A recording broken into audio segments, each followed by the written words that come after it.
Indian diaspora in the EU. Today's topic of the conference is Indian diaspora dividend in the EU. At the outset, I'll request Shri Saurabh Kumar, Secretary in the Ministry of External Affairs, to give his opening remarks.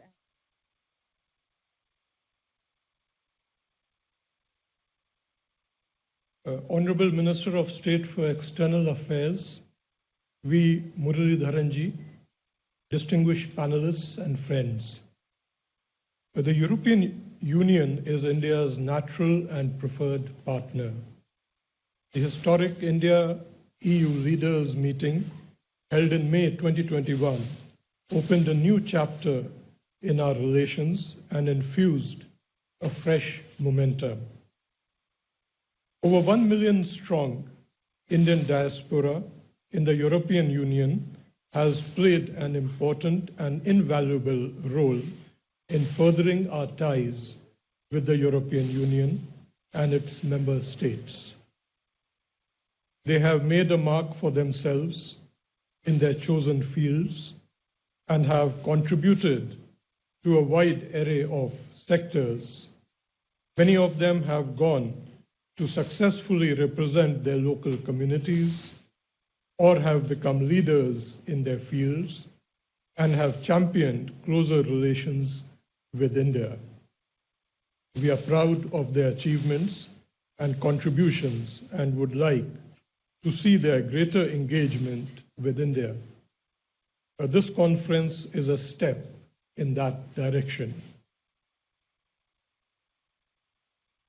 A major outcome of the leaders' meeting was the launch of India-EU Connectivity Partnership, in which People-to-People Connect was identified as one of the 4 main pillars.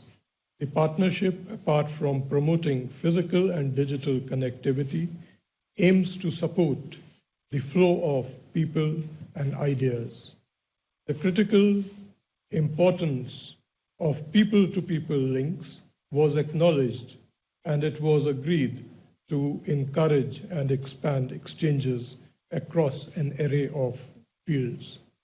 Government of India today sees our diaspora, including non-resident Indian communities, as assets in our foreign relations and as channels for brain gain and contributors to India's socio-economic and scientific and technological development.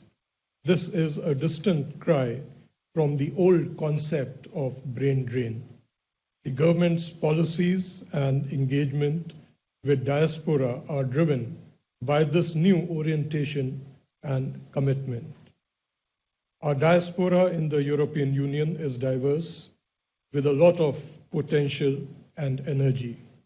Research and innovation is one key area where our European diaspora can play a critical role in advancing India-EU strategic partnership and also have a direct impact on India's domestic efforts in addressing its immediate challenges. It is gratifying to see that India and EU are today increasingly cooperating in R&D linkages and facilitating mobility of faculty and researchers. India and EU have also agreed to foster cooperation on innovation through matchmaking and co-creation in each other's innovation ecosystem by targeting SMEs and startups. Our diaspora has an important role in facilitating the establishment of these networks and ensuring the success of our joint endeavors. Considering the fact that a significant part of our diaspora is in IT and ITES related sectors, we are also in the process of further strengthening institutional mechanisms to increase our cooperation in the digital space. We have operationalized a joint task force on artificial intelligence and agreed to launch the high-level India-EU Digital Investment Forum. We are also cooperating on high-performance computing and quantum technologies. In addition to creating new opportunities for people-to-people exchanges, Government of India has also been working on the welfare of Indians, particularly students and workers in the EU. We signed the India-EU Common Agenda on Migration and Mobility in 2016 to maximize the benefits of migration and mobility while addressing challenges related to illegal migration and trafficking in a humane way. We have also signed bilateral agreements for streamlining mobility and migration processes with Denmark, Portugal, and France, and similar arrangements are under discussion with other countries. I hope this conference will be fruitful in its objectives and its deliberations will open more avenues for cooperation and engagement and enhance India-EU partnership. I extend a very warm welcome to all participants and distinguished panelists. Thank you very much.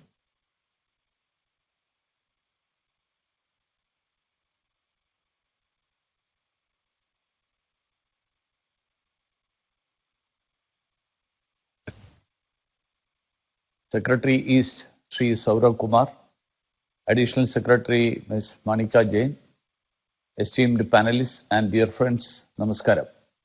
I am happy to participate in this virtual conference on Indian diaspora in the European Union, which I should say is a very timely and important initiative. This conference is part of the Azadi Ka Amrit Mahotsav celebrations, wherein we are commemorating 75 years of the glorious history and achievements of independent India. This regional conference with Europe is happening at the time in which there is a greater intensity in ties with the European Union and its member states in various fields, including the people-to-people contacts. Indian diaspora is one of the strongest factors for furthering ties with various countries, including in the European Union. India and EU are two most vibrant democracies, two of the largest open market economies, and pluralistic societies with a long and historic connection. We share common perspectives on many regional and global issues, including a shared commitment to promoting an international rule-based order based on reformed and effective multilateralism. The EU is India's natural and preferred partner. Hence, the EU has emerged as one of the preferred destinations for Indians migrating abroad for study, work, or business. Today, EU is home to a rich and diverse Indian diaspora. There are more than 1 million Indians or people of Indian origin in the European Union in various fields such as health, education, business, information technology, etc., contributing to the local economies and furthering our bilateral ties.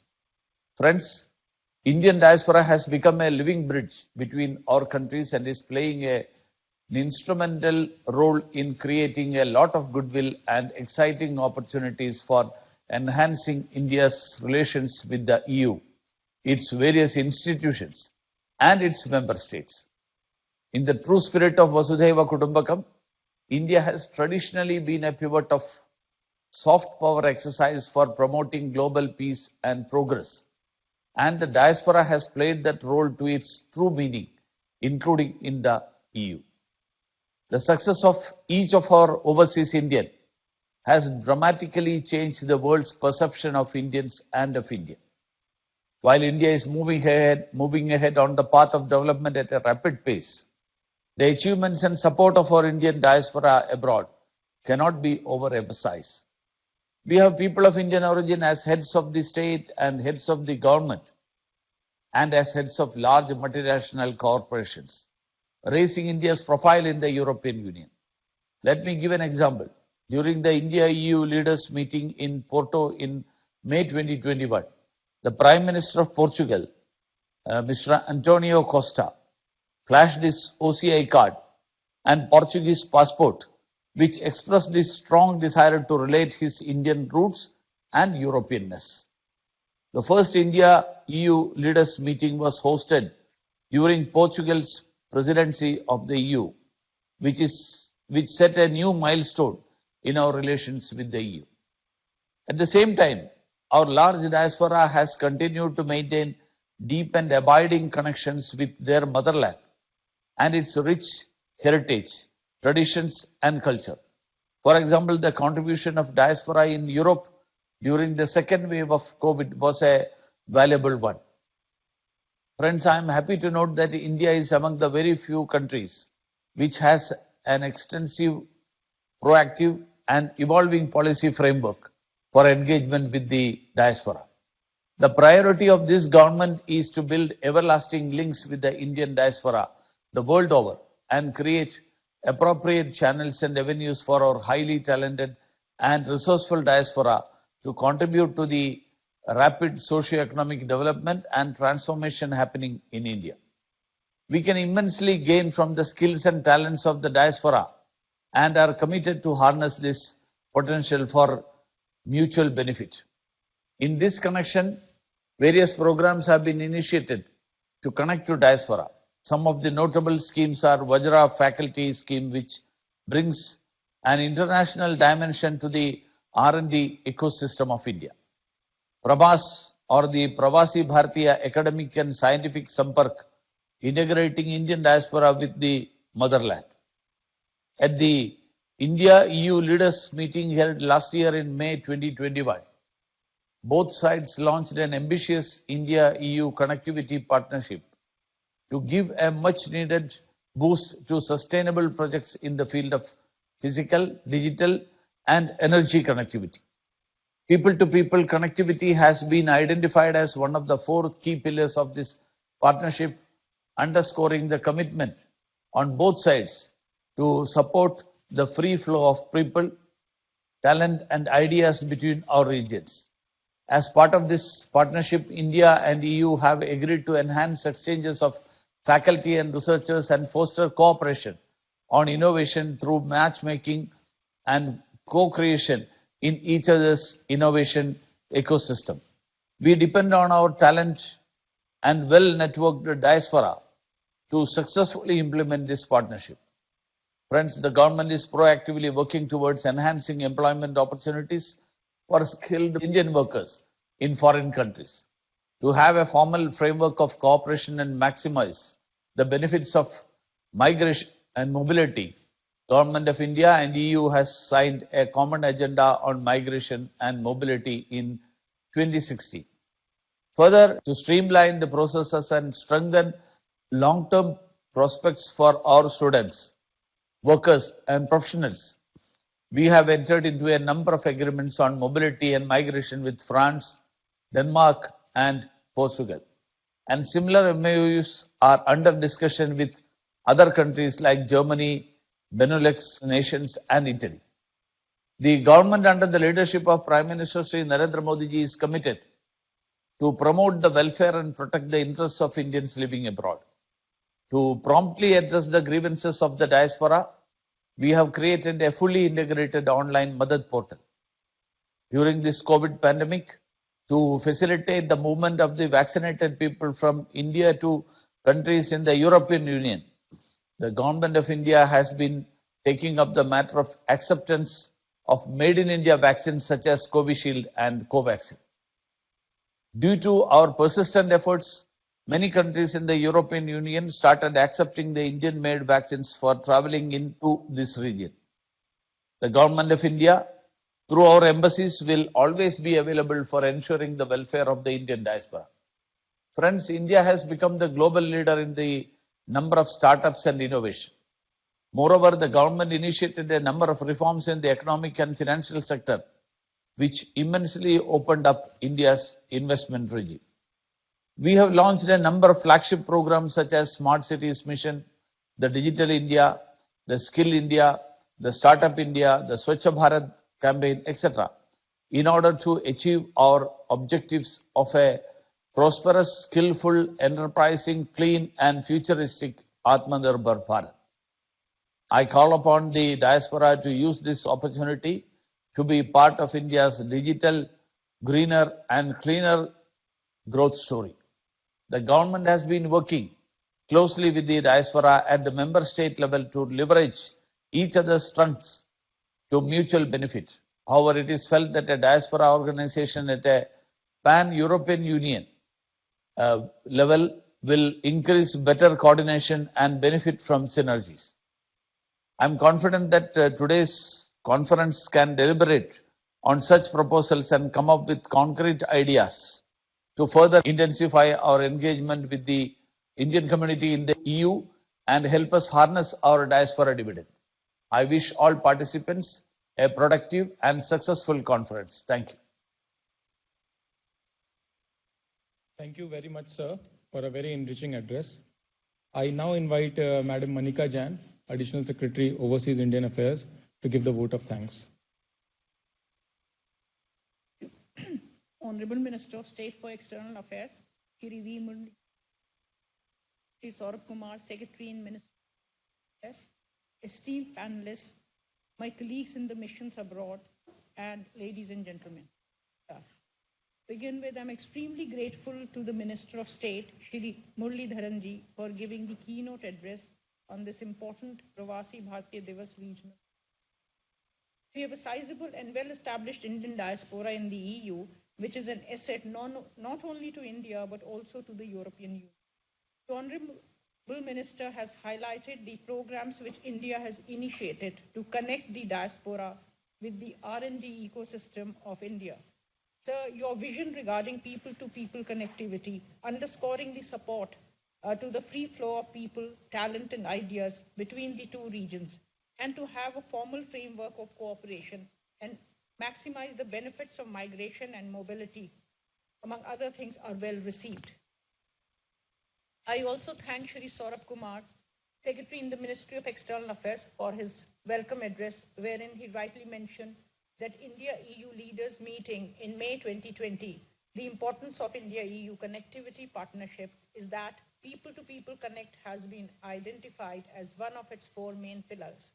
Various other initiatives and programs such as Vajra, Spark, and Gyan related to cooperation in R&D, innovation, building ecosystem for SMEs and startups can only be possible if a diaspora plays an important facilitating role in establishing these networks and thereby assuring the success of such endeavors.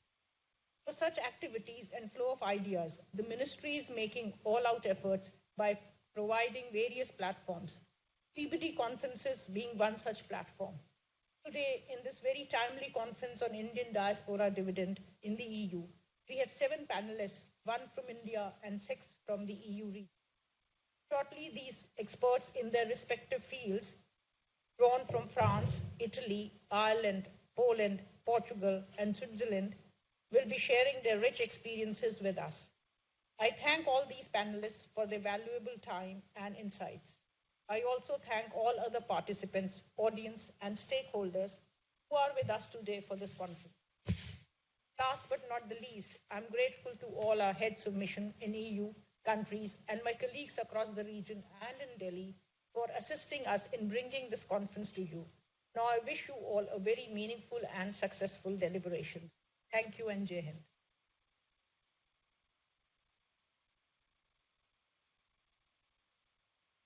Okay, now we shall move to the technical session, please, and I'll hand over the floor to Mr. Reddy. Thank you, ma'am. Hello, namaste, and welcome all to this special event. I particularly extend a warm welcome to everyone joining from India and abroad across different time zones. I am Dr. Vishnu Reddy, Director in the Ministry of External Affairs, and I have the honor today of moderating the technical session under this regional conference. I thank Honorable Minister of State, Secretary Sir, and Additional Secretary Ma'am for setting the right tone for today's discussions through their inaugural remarks. I work at the Europe-based desk in the ministry and have closely seen how India's relations in the EU and its member states have been transformed in the recent years, particularly after the historic India-EU Leaders Summit in May 2021. We have set an ambitious 2025 agenda for strengthening India-EU relations, and our 1 million strong diaspora in the EU have a crucial role to play in achieving this vision. In recognition of this, our leaders have committed to enhance further engagement with our diaspora, and one of the results of which is today's conference. The objective of this session is mainly twofold: brain gain, and brain gain and brand India. So brain gain, it is to deepen engagement with our highly talented and resourceful diaspora to help foster greater people-to-people exchanges in the areas of education, art, research and development, innovation, and in new technologies. Brand India, to bring together our diaspora on a common platform and enlist the support of our large diaspora in building a brand India in the EU and in the larger world. So to deliberate on this, we have a very distinguished panel of diaspora achievers and experts who have kindly agreed to share their insights and experiences. But before starting the proceedings, I would also like to recall that this event is as part of the ACAM celebrations, and ACAM being an embodiment of all that is progressive about India, I take this opportunity to place on record the great achievements and contributions of our diaspora in the EU. And I begin the proceedings by inviting Ms. Chitra Stern to deliver her remarks. Ms. Chitra Stern is the owner and founding member of Martinal Family Hotels and Resorts, and is currently working on an ambitious United Lisbon Education Hub, which is an innovative ecosystem for education and innovation. She is a recipient of the prestigious Deloitte Institute and Entrepreneur of the Year Award at the London Business School in 2014, and was on the committee of the Portugal IN, a special task force set up by the Portuguese Prime Minister's Office to enhance FDI flows into Portugal. Ms. Chitra, we are very happy to have you. The floor is yours. Thank you so much, Mr. Reddy, and thank you to all the honorable ministers and secretaries of state, and thank you for your invitation. So as you kindly quickly introduced me, I mean, my background and experiences are outlined on my LinkedIn profile. Please do connect with me if there are any questions about what I'm about to say, or indeed my thoughts. So I'm first and foremost an entrepreneur in the areas of real estate, hotels, and education. What Mr. Reddy pointed out, yes, we're the education ecosystem we're working on. We opened an international school, the United Lisbon International School, just a couple of years ago. And I'm proud to say that there are a few Indian students as well, with families who've moved here and sending their kids to the school. And I mean, the second area, or another area that I'm passionate about, is foreign direct investments into Portugal. I've been an entrepreneur here for 20 years, of Indian origin, from South India, born in Singapore, then became British and married to a Swiss gentleman, moved to Portugal 20 years ago. So just a quick background on that. So I think, I can speak about Portugal specifically. Portugal is part of the EU, but I feel there's much more to do.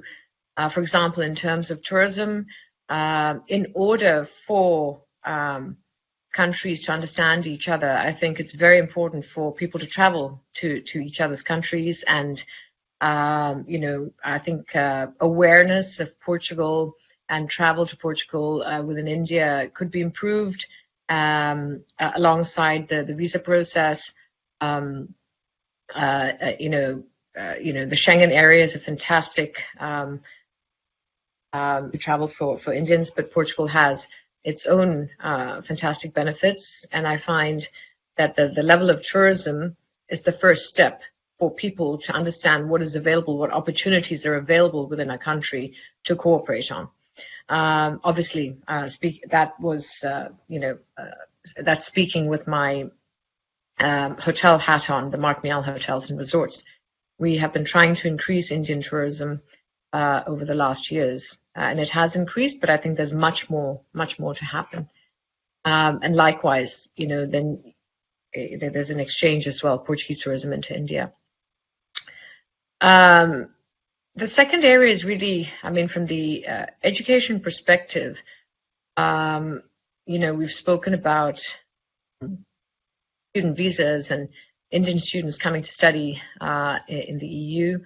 There is much more to do there. I feel there are several master's programs, MBA programs. I'm also involved in both two different universities, the two big business schools in Lisbon, the Nova School of Business and Economics, as well as Católica School of Business and Economics. I'm on the board of Católica's Internationalization and Innovation board, on their board for innovation and internationalization, and an invited visiting professor at Nova School of Business and Economics. And I feel that there could be much more exchange of students between, Portugal and the EU.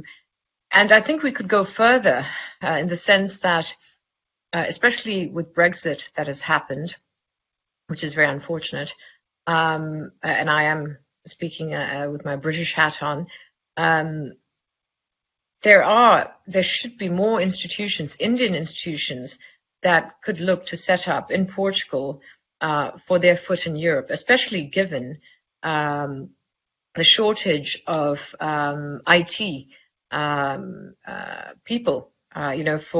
Since Web Summit started in 2016 in Portugal, there's been a huge awareness of technology, how good Portugal is for setting up your technology business or an arm of your business.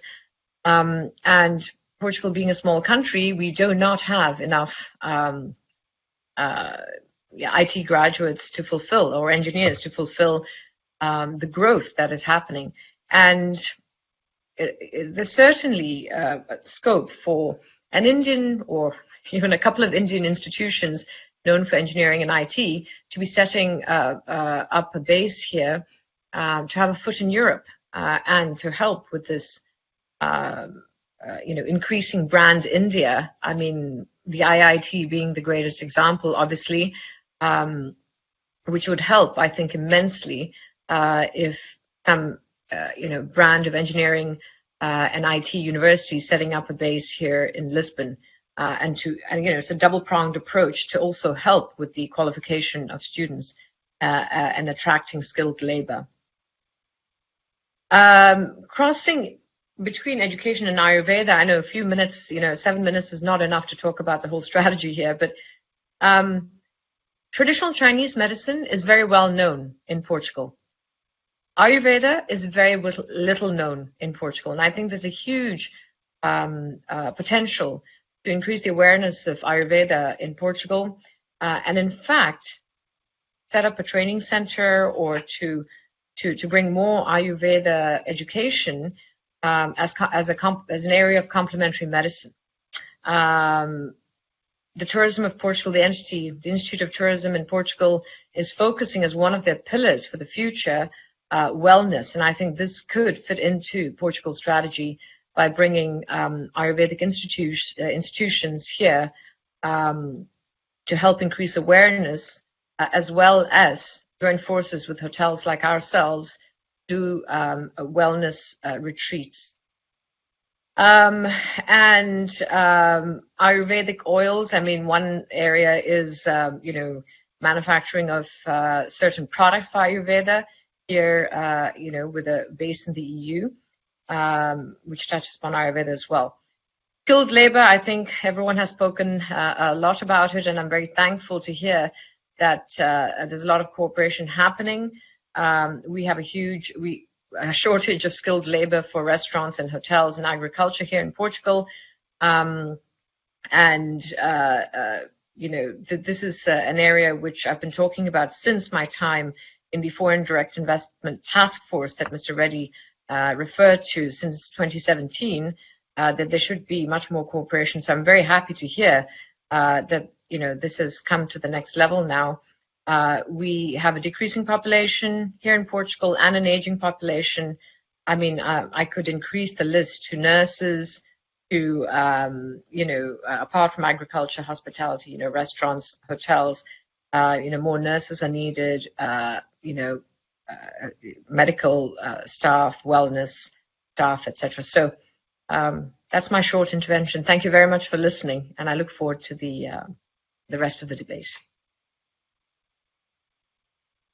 Thank you very much, Ms. Chitra. I think there's a resound. Yeah, if I'm audible to everyone. Yeah, thank you very much, Ms. Chitra, for your valuable remarks. I think your emphasis on education, technology, Ayurveda is very well taken. I think as far as India-Portugal relations are concerned, we always attach a special importance. Purely not just because of the fact that it was under the Portuguese presidency of the EU Council that the historic India-EU All Leaders Summit took place last year.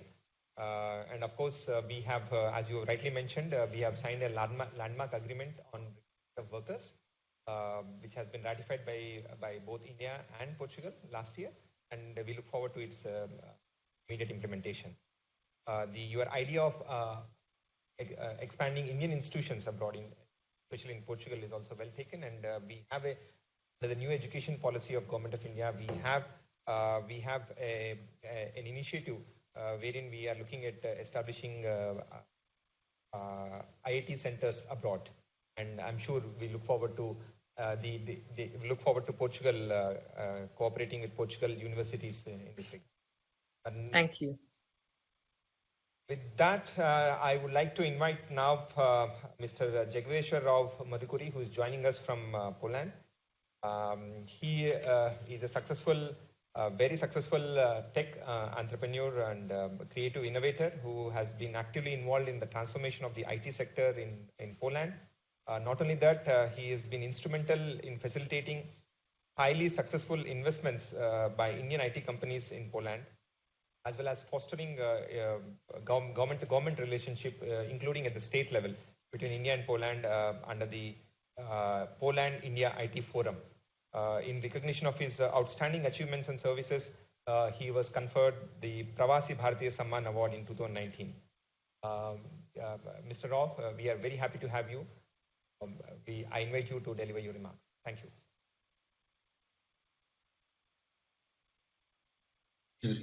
Yeah, we are screen sharing, right? Thank you.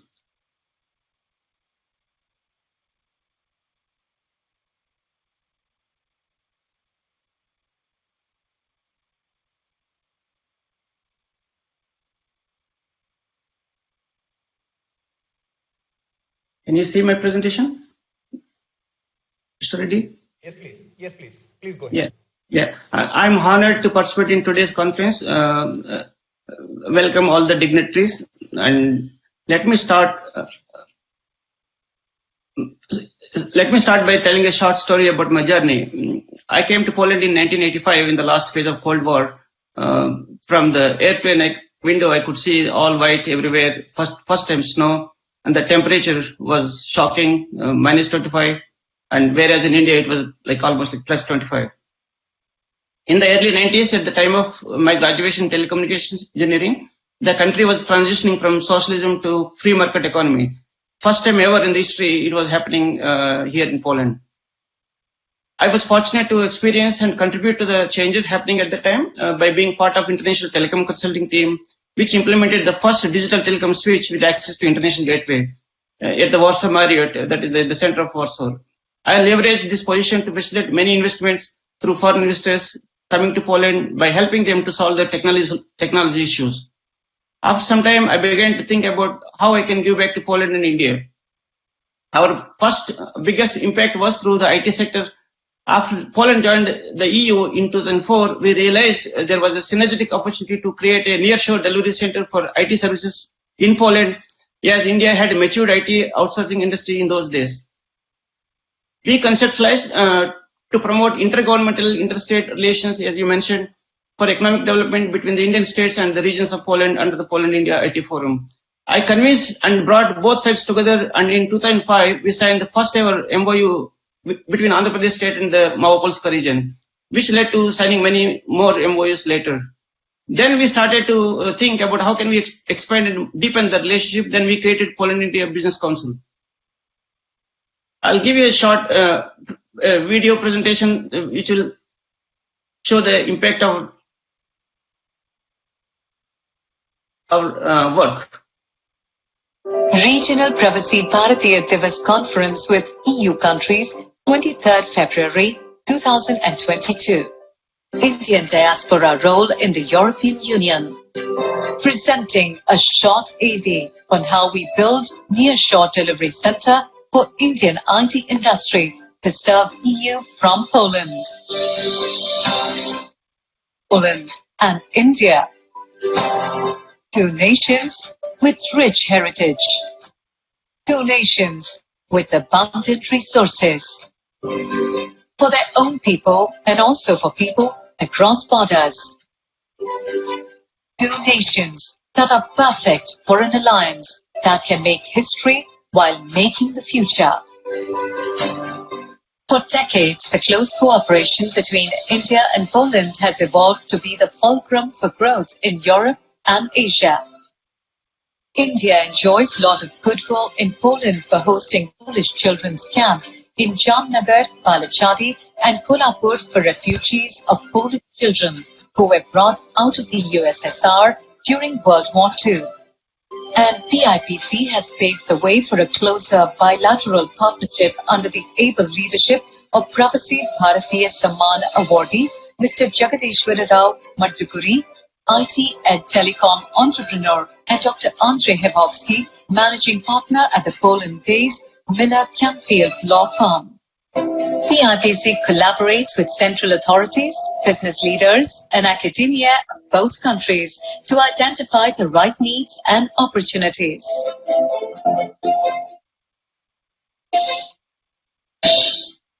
It also develops policies and sets trends for effective Indo-Polish cooperation. The seed for this was sown in 2005 itself, when a declaration of cooperation was signed between Małopolska region in Poland and Andhra Pradesh state in India to enable bilateral cooperation at states level. The creative approach we took, that is to build relations at the regional levels. In the most of the state in India started Małopolska region and Andhra Pradesh state in 2005. It's having a similar population in them. Following that, other regions, Gujarat and Haryana, Karnataka, also West Bengal, Polish regions like Mazovshe, Wielkopolska. This efforts already has I'm sorry to interrupt you, Mr. Rao Madhukuri. Your voice is breaking. I'm sorry to interrupt you. Can you pause the video so that your audio is audible? I think there's an overlap. Yeah. Yeah. Stop the video, you mean? Yeah. Because so that we can hear it properly. Yeah. Right. But then how will you share the video?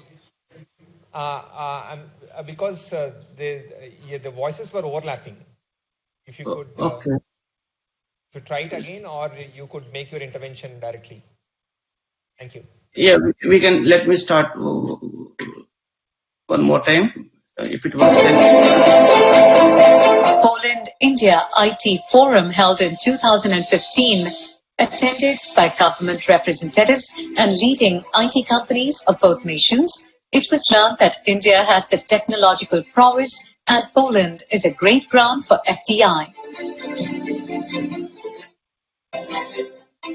I'm very happy with the role played by the Poland-India Business Council in strengthening the long-standing and friendly relations between India and Poland. In particular, by the new elements that they have introduced into the trade and investment relations between our countries, and by their role in bringing together diverse.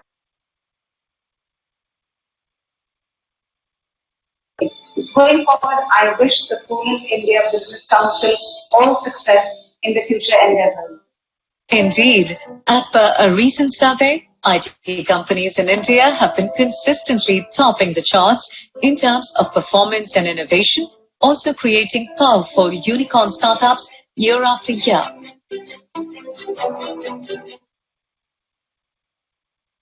In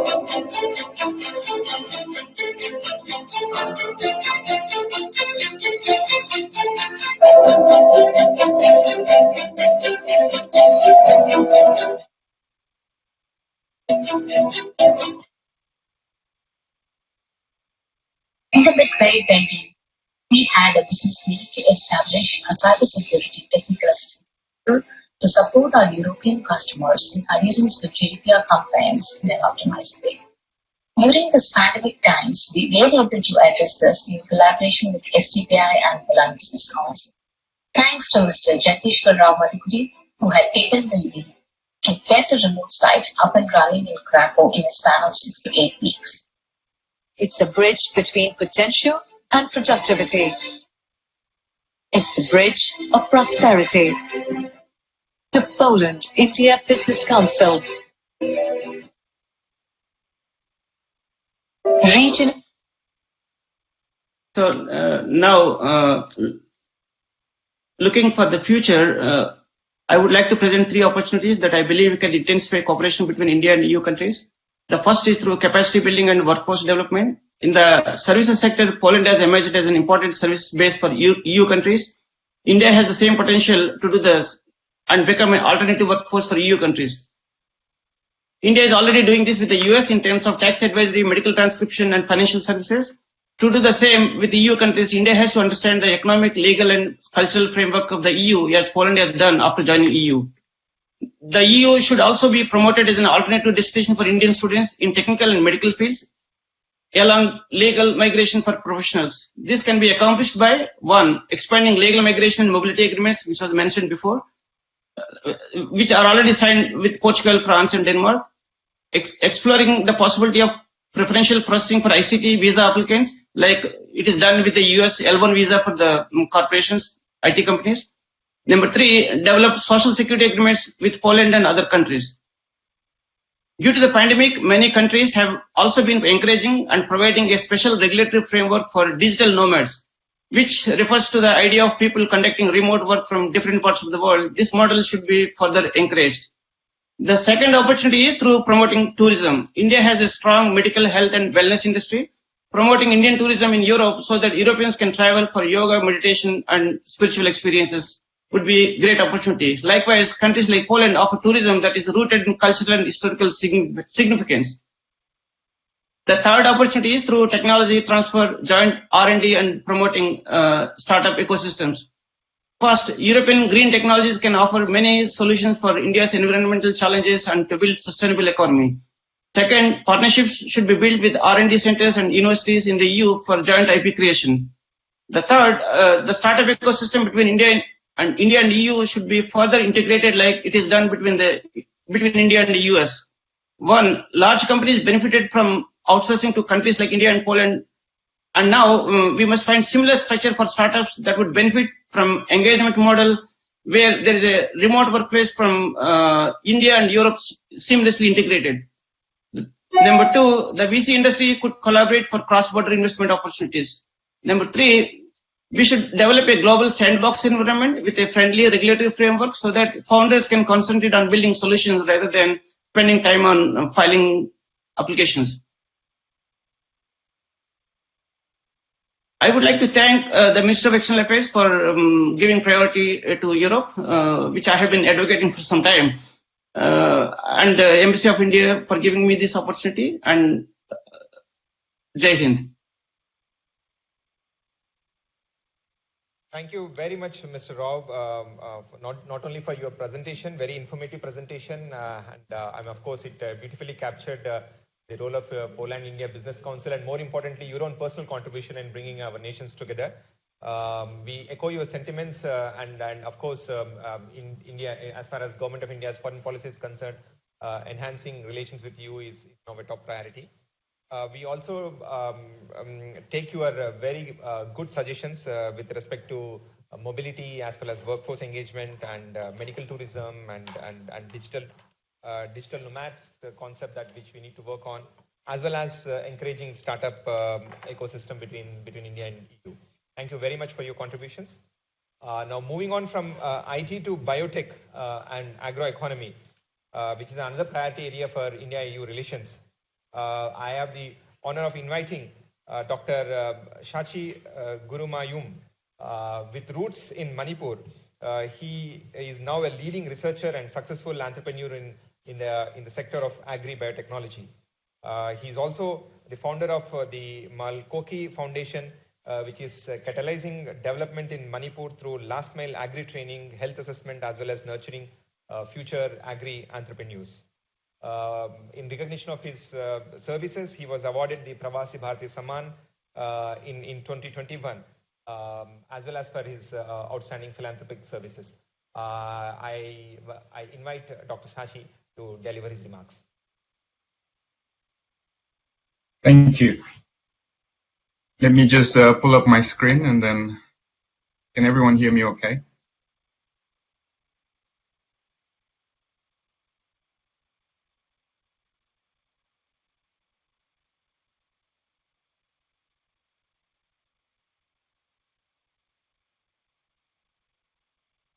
Thank you, Mr. Reddy.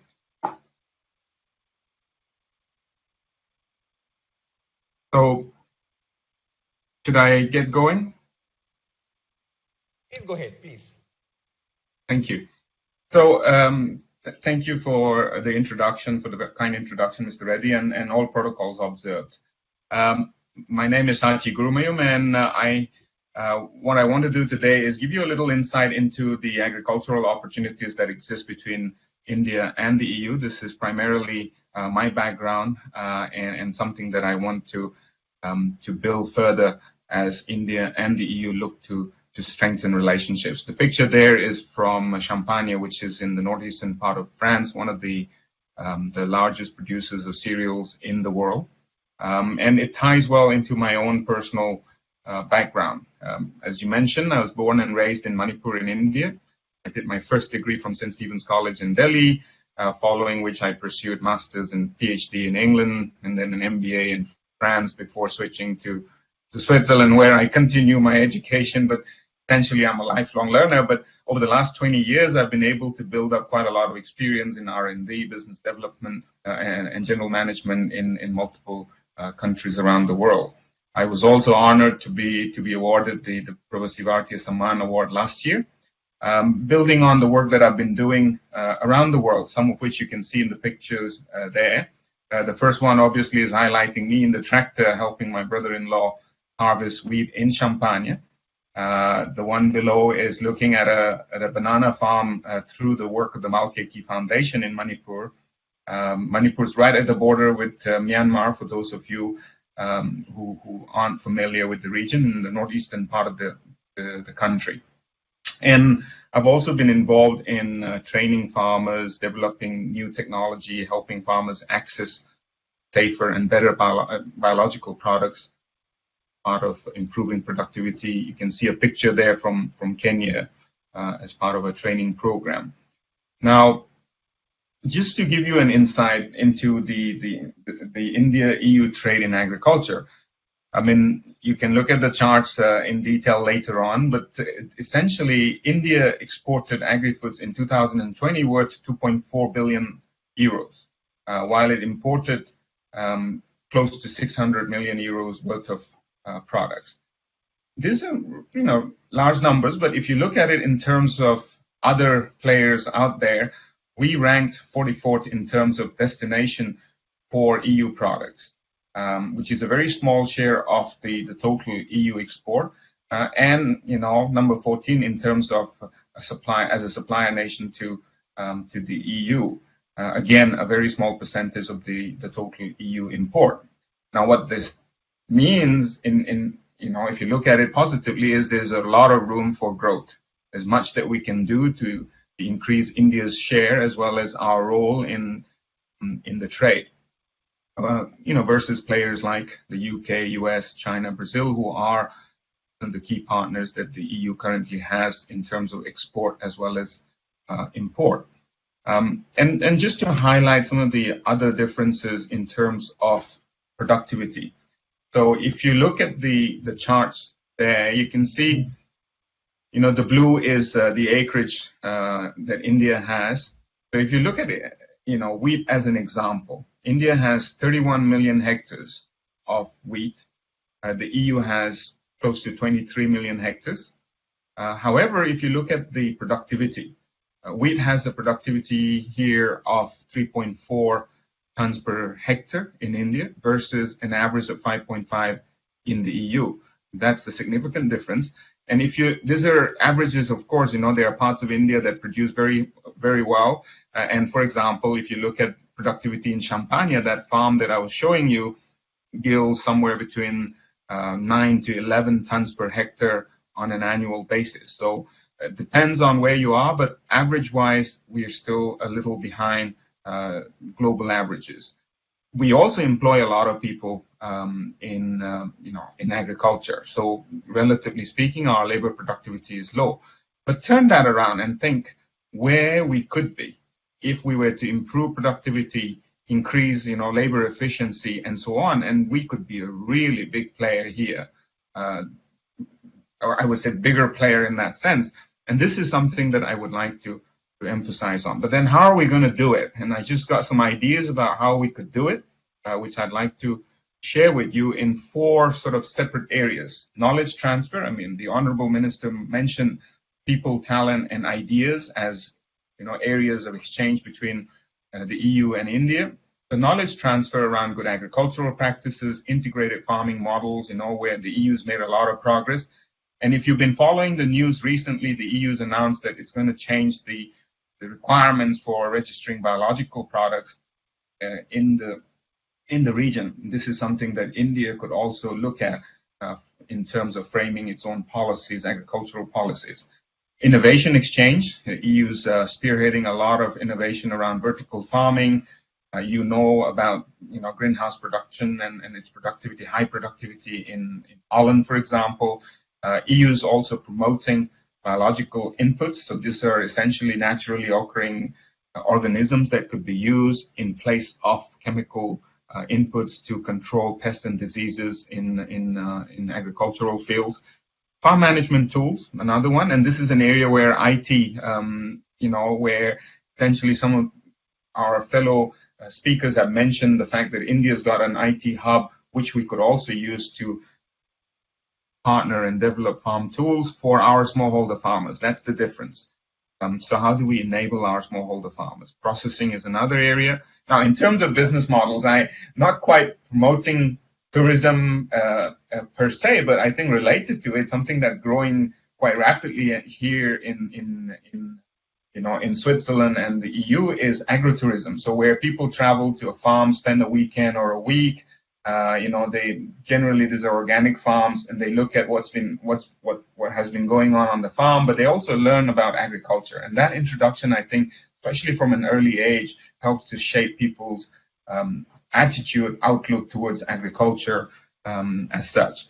Farmers market, another area where you can, get farmers to pick their fresh harvest in the morning and then set up at a local car park, for example, and sell their produce directly to consumers.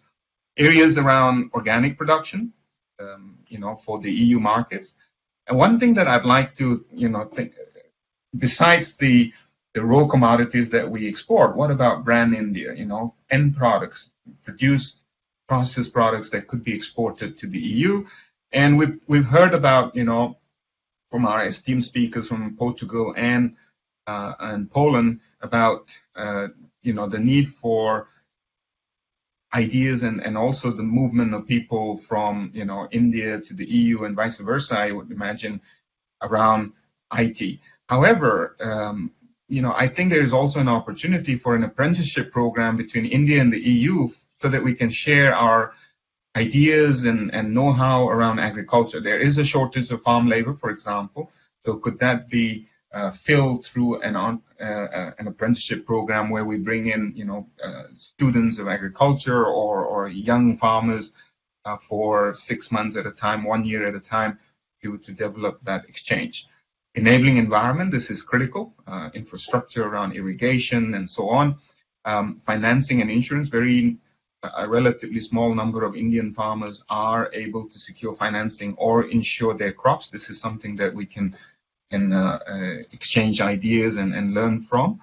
And the other thing is, if we are going to develop a business model to export organic produce, as we already do, and I'm talking about extending and growing this, then we need to also increase awareness of how this is done. How do we capture that export market? And behind that, we need to develop a whole set of enabling environment facilities around testing residue levels, for example, food safety testing and certification requirements and so on. And that's something that I think we can also consider. So what are we doing in this area? I mean, as Agrimayum, which is based out of Switzerland and most recently opened a small entity in Ireland, I think we can play a part, and we've been playing a part. So we do market studies in new markets. We help companies, develop their strategies to enter emerging markets and the EU. And we do this in partnership with local partners. Two examples that are ongoing at the moment is, a delegation from India that's looking to visit organic farms and institutions in the EU and Switzerland, and how we're trying to facilitate that process.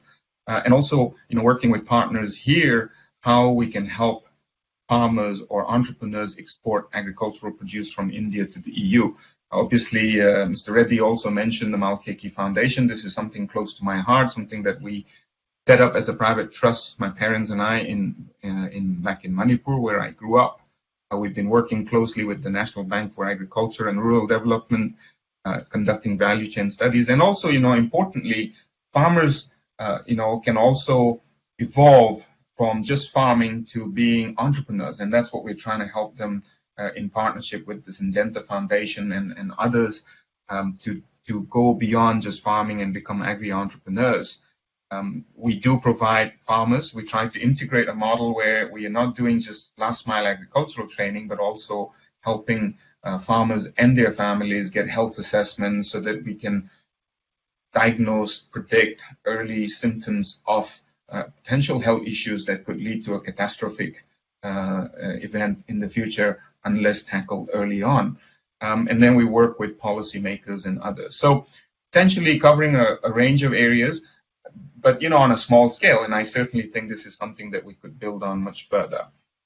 So with that, I'd like to just share two pictures. One is from Imphal Valley in Manipur. Manipur was once, Lord Irwin once called it the Switzerland of the East. And there's a picture of Delemont from Switzerland. And, I would say the two look equally beautiful, and there's much room for innovation and sharing. So thank you, and Kurumjari in Manipuri. Thank you. I'll stop sharing here. Thank you very much, Dr. Sashi. I think that has been a very, very informative presentation from your side.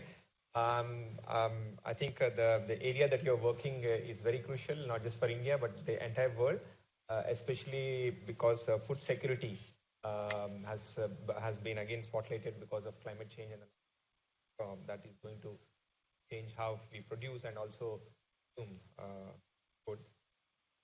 Agricultural productivity and farm income are subjects which are close to the Prime Minister, and there's a special focus on Government of India on that. And in fact, EU has been recognized as a potential partner in solving many of the problems that are culture, whether it's infrastructure or practices or technology. So in fact, this was one of the main suggestions that came out of the last year's India-EU Leaders Summit. I thank you also for touching upon many innovative ideas. I think the challenges we have is humongous, and I think every stakeholder has an important role to play in taking forward some of the suggestions that you have made, whether it is agri-tourism or apprenticeship or enabling environment in terms of financing or testing and certification. I think all these are great ideas, but we need support from all corners so that we can implement them in India. With that, I once again thank you for your remarks, and I move next to our next speaker. I have the pleasure of inviting Dr. Malini Ranganathan, who is an eminent Kathak expert and is a professor researcher at the International Business School in Nantes, France. She's a cultural ambassador and founder of Bindi, which is a non-profit dedicated to promoting Indo-French cultural ties. She was the main curator of Namaste France Festival in France, and in recognition of her, again, outstanding contributions in the field of art and culture, she was conferred the Pravasi Bharatiya Award in 2019. I request you to deliver your remarks. Thank you very much. I'll share my screen. I don't know if you can see it.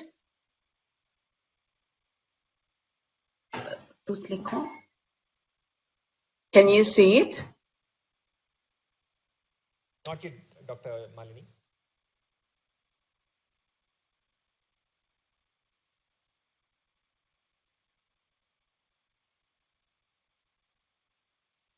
Yeah. Now yeah. Can you see my screen? Yeah. Please. Yeah. Okay. Okay. So yes, thank you very much. Namaskar. I shall begin by offering my sincere salutations to honorable dignitaries, Honorable Prime Minister of State of External Affairs and panel members.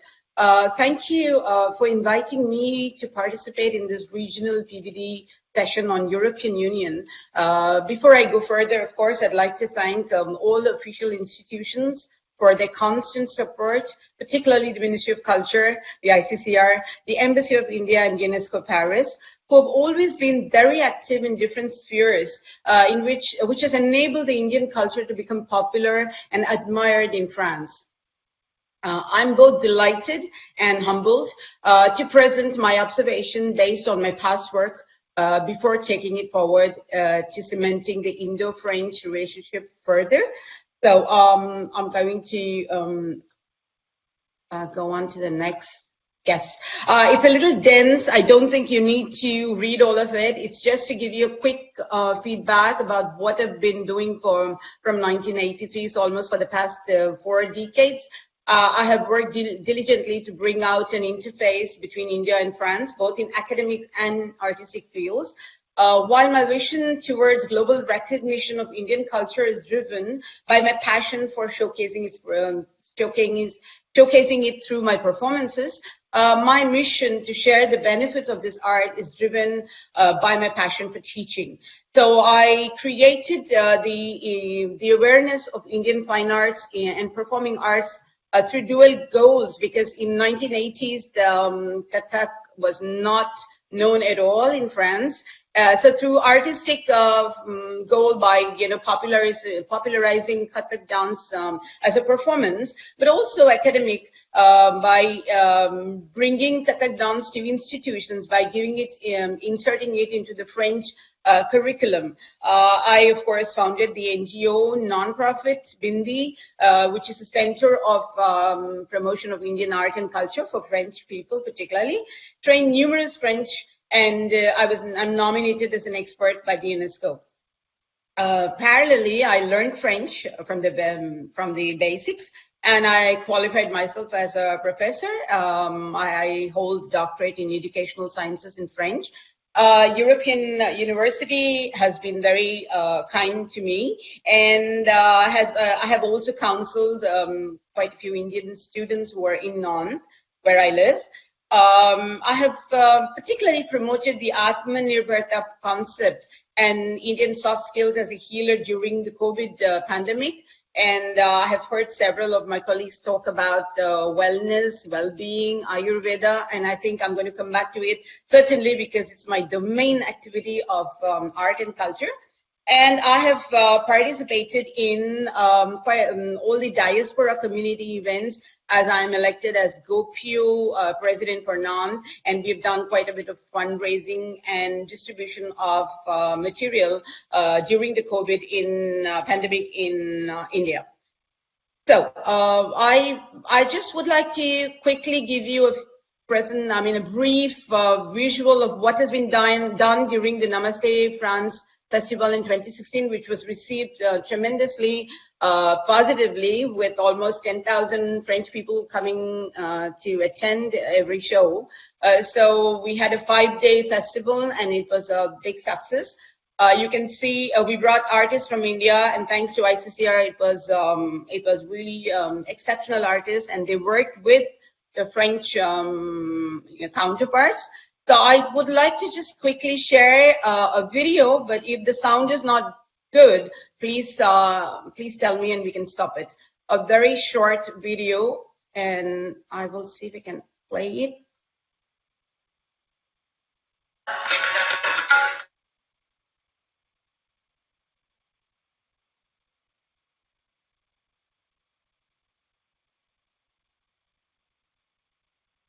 Dr. Malini, we can see the video, but I think there's a problem with the audio.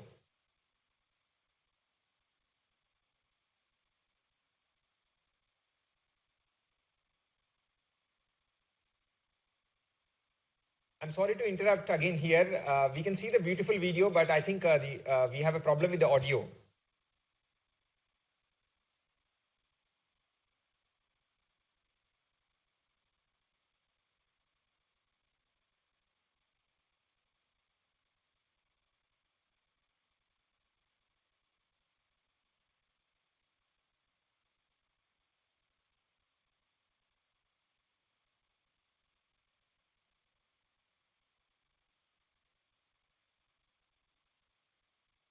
Okay, apparently it looks like you can't hear the video. Yes, yeah. Dr. Malini, we have problem with the audio. Okay, it's okay. I'm going to give you the link eventually if you want to insert. It's just a 2-minute video, but as you can see on the screen, you can see artists from on the right and the left. I just want to give you a quick view of that. I'm performing Kathak from Jaipur Gharana, and I'm a disciple of Padma Shri Guru Roshan Kumari ji. This show was quite an interesting one because I have the Hindustani musicians on the right of the screen and Carnatic musicians on the left of the screen. And we had a very good Jugalbandi with Bharatiya and Nrityam artists and Dr. Jayashree Rajagopalan and myself, and I performed also with my French students. It was just to give you a quick brief of it. I can always send you the link. So I'm moving on to the next slide. Sorry. Yes. Oh, sorry.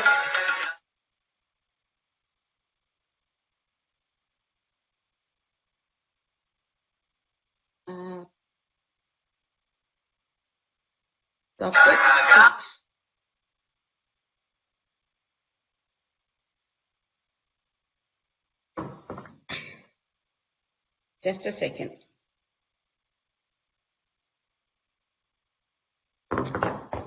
Nishan bien? Ah. Just coming back to my slide. Just a second, please.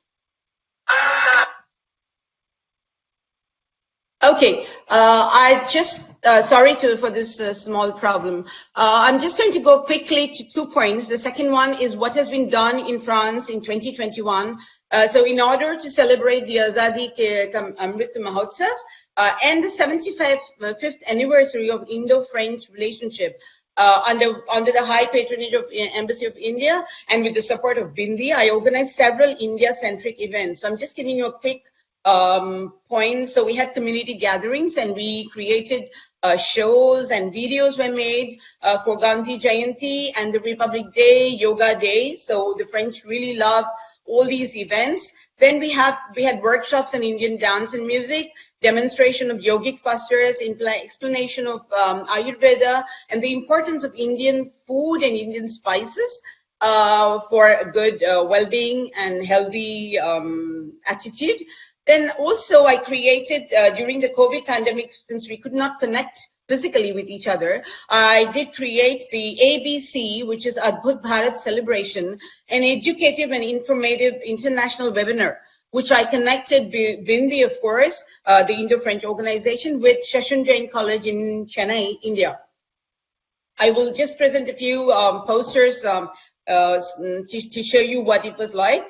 And of course, we had the Diwali celebrations with Gopio, which is a global organization for a person of Indian origin, to revive our tradition of festival gatherings. So 2022-2023, preparation of several events on festivals on India, in NAN particularly, and to improve the Indo-French, I would say, collaboration. And we intend to invite many artists and from India, and they can perform, and they have been practicing with the French artists. So there's going to be a very important show which is going to take place. I will just show you a couple of screenshots to show you. This was the poster with His Excellency Ambassador of India, Javed Ashrafji, who inaugurated the Abdul Bharat celebration. So we had eminent presentations by Professor Alkes Raftis, the President of UNESCO, and we had Padma Bhushan, Dr. Padma Subramaniam. This was about culture being a unifier. We had another next one, which was on connecting Indians across the world, so different reputed organizations and how we promote Indian dance and music through organizations. So this was connecting also EU with other countries. So we have representations from Singapore, UK, USA, and of course France and India.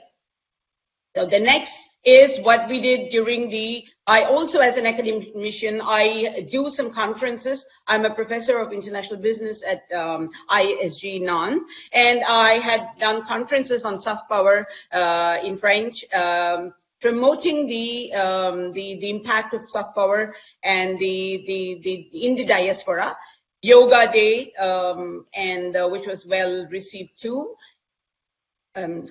And then we had two other just presentations of Gandhi Jayanti in NAN. So my French students performed on Raghupati Raghav.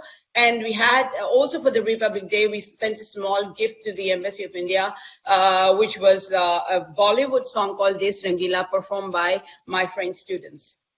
So I just would like to now finish very quickly with my suggestions, a very humble suggestion for better diasporic participation in promoting India. I think particularly, of course, we can talk about India's presence, more predominant presence in Europe. But I think, first of all, I would ask myself, what can we do for India? Because we could never forget that tie that we have.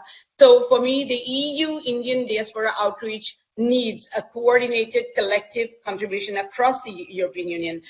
We need, and particularly on the, I would say 3 points, a threefold project. One would be socio-cultural approach, collective contribution through a unique, united entity, which could be a EU-Indian Diaspora Council, which could be elected or have some particular role in different domains. The second one would be the artistic approach, of course, which is a coordinated action between the EU diaspora members. One, of course, we have Portugal, Poland. We hear talking about the Indian well-being program. So we could have a connected well-being program which could happen in different countries. And that would be interesting to get very important dignitaries from India and specialists who could talk to us about it and then implant. Second would be showcasing Indian performing fine arts and visual arts. I insist on visual arts too, because cinema, Bollywood, very popular in France, and that is the coming back of our tradition, because through Bollywood films we have this traditional dance which is coming back, and it's helping us continue our cultural heritage. And of course, teaching and research in arts and in coordination with UNESCO. UNESCO Paris has nominated me, but I would like to have more collaboration so I can create a cell which could be specialized in the presence of Indian dance in the International Council of Dance in Paris. The last one would be the academic approach, of course. I am a specialist in intercultural management, but intercultural connection between students in the EU is also important. So we could create Indo-EU student networking and probably create regular orientation programs and conduct maybe conferences in business schools or in universities. So with this, I end my presentation. I thank you very much Namaskar, and I hope to be working with all my colleagues very soon. Namaskar. Dhanyavad. Thank you, Dr. Malini. We should really appreciate for spending so much of time and effort on spreading Indian culture in France, and also for your interesting ideas on how we can further build on the cultural connect between India and European member states. Thank you very much. I think, friends, we have touched on some of the key elements of India-EU relations in terms of education, IT, and then agri-technology. Of course, culture, which is another important pillar. Our next two speakers would focus on the new frontiers of either economy or technology. So the first, I would like to invite Professor Anil Kumar Dave, who is an expert in space economy, and over 3 decades of his career has contributed extensively in diverse sectors, focusing on research and development, technology transfer, and intellectual property rights.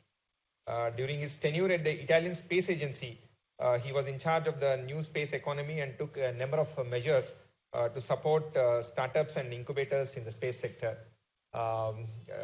Professor Dave, we are very happy to have you. The floor is yours. Thank you so much. Thank you so much for the invitation. I'm honored to be here. It's a pleasure, really pleasure for me. So let me just share my presentation. I hope you can see it. Just give me a sign that you can see it and you can hear me. I hope well. So yes, as you said, I'm currently based in Italy, but basically I have a quite let's say diverse background, because I'm of Indian origin. I'm proud origin of Gujarat, and in my office, in all these different places I've been and different positions I held, there were always 2 things I'm carrying with me. One is this, which is a notepad I received during my first visit to Gandhinagar, and the second one, of course, is this. So I'm very, very proud and happy to be here. So I'm of Indian origin, starting from Gujarat, but basically I'm living now in Italy, and I worked for almost 15 years with European Commission, so working with Brussels on innovation, technology transfer, and supporting SMEs, small and medium enterprises, in developing innovative products.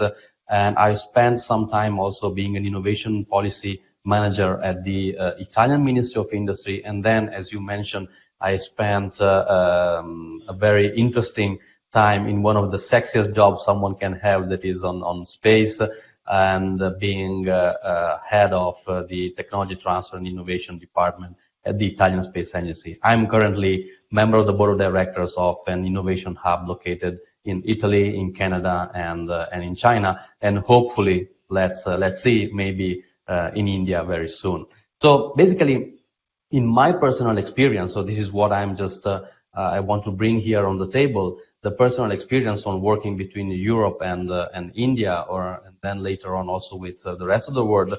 I have seen what Europe and India share, because yes, they are far from the geographical point of view, but they are not different, because there is a solid cultural background in both of the countries, in both of the areas, a very big importance given to basic science, and of course a strong education system on not only science, technology, engineering, but also art and mathematics, a multi-regional approach, because the both have member states concepts and so on, and of course a particular attention to foresight technologies. It was also said and mentioned earlier, so in quantum communication, in space and materials, and a very, very good background on econometrics, economics, and finance.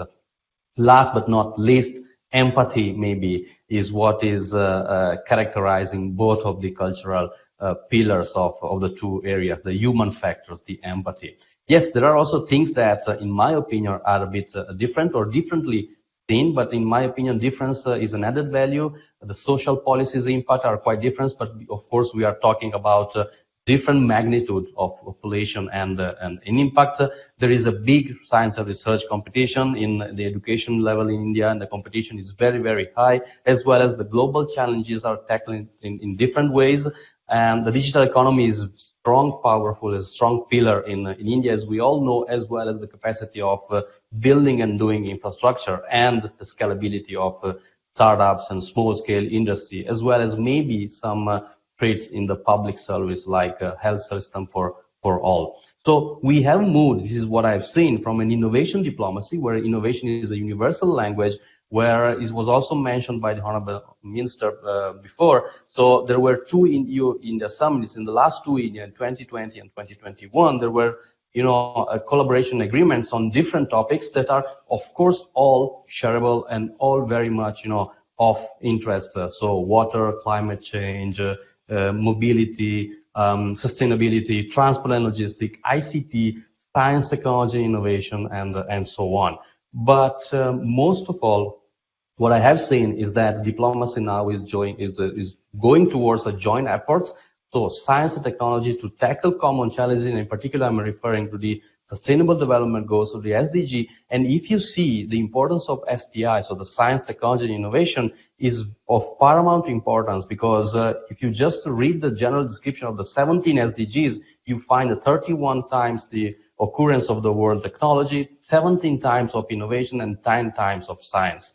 So those three words are very much important. So having an EU-India science, technology, and innovation partnership is definitely very much important. So the plan, the EU-India plan, it was a design plan for 2025, but beyond 2025, there can be some proposals. Those are from my very personal experience. And of course, there can be some co-labeled initiatives between Europe and India, in particular on space, is the sector where I'm coming from my last experience. So maybe just some example, developing downstream applications using common data like the Copernicus Earth Observation platform, as well as the global positioning system, or HPC, the high performance computing. So the Indian IT skills can be very, very important, can play a very, very important role if we match it with the European infrastructure. If I think at the HPC or big data and so on,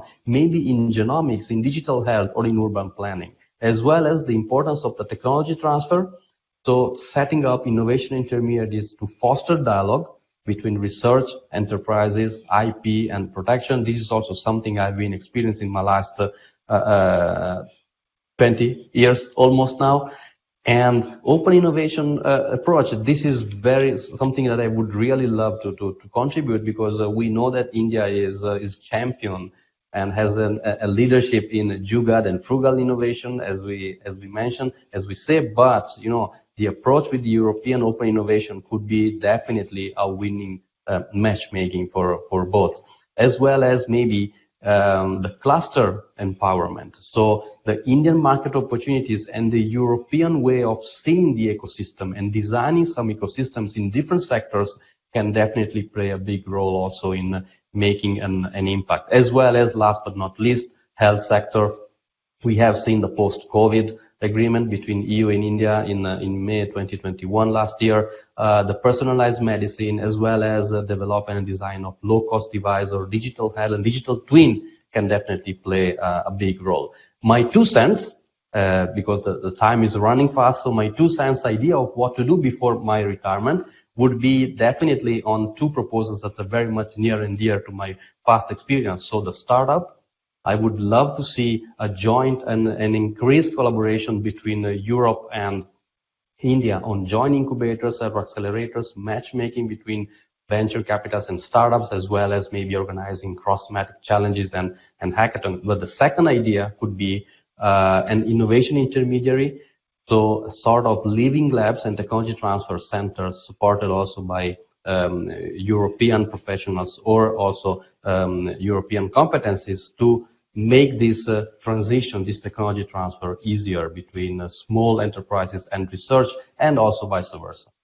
Have you seen, if you have seen the background of my presentation of today was very much related to Leonardo da Vinci and da Vinci's painting. He was a genius because of the paintings. I don't know if you know that he never visited India. but he had a very deep empathy for our land and the people of India. And in fact, it is said that this love for India gave him the idea of relationship between man and nature that was definitely different from of that time. He was a true innovator and a multidisciplinary maestro. So imagine he was in India, and in some of his paintings, there are some non-European looking and somehow Oriental appealing landscapes. But he also wrote a fictitious journey to India. And after a friend of him during his visit to India wrote back about the king of Gujarat. So I'm closing the loop. And also because of my origin. So you in India, I'm truly believing that can lead the innovation renaissance because of Leonardo. And I'm thanking you. I hope I'm not going that far with the time. Oh yes, this is a picture of my residency. I just leave to you guessing what is the name of the street where I live. So a lot of coincidences. Thank you so much, and aujo. Thank you, Professor Dev, for beautifully sketching the similarities between India and EU, as well as highlighting the common priorities. As you rightly pointed out, science and innovation diplomacy has emerged as a main element of our strategic partnership. As our Minister of State and our Secretary had also pointed out, at the last Leaders Summit, we decided to launch the India-EU Digital Innovation Forum, as well as the India-EU Task Force on Artificial Intelligence. India and EU are also closely working on high-performance computing and quantum technologies. A couple of meetings have already taken place, and we need the support of experts like you in taking forward these initiatives. Your proposals are definitely more than worth 2 cents, and I think we all should work together in seeing good progress on those fronts as well. So from the frontiers of space economy to the frontiers of medical technology, our next speaker is Dr. Lokesh Joshi. The pleasure of inviting him. He is the Stokes Professor of Glycosciences at the National University of Ireland and has been responsible for leading the university's Galway's Research, Innovation and Enterprises strategy. His research includes the multidisciplinary studies on biochemistry as well as medical devices. Dr. Lokesh, the floor is yours. We look forward to your intervention. Thank you, Dr. Reddy. Can you see my screen? Yes, please. Yes, please. Please go ahead. Thank you. Thank you. So I want to thank the Minister of External Affairs. I want to thank the Minister, Deputy Minister, the staff, and all of you to invite me for this special day. I also want to thank actually the Embassy of India in Ireland, and they've been very supportive of myself, but also all the Indian diaspora that resides in Ireland. I'm really grateful to them for their support.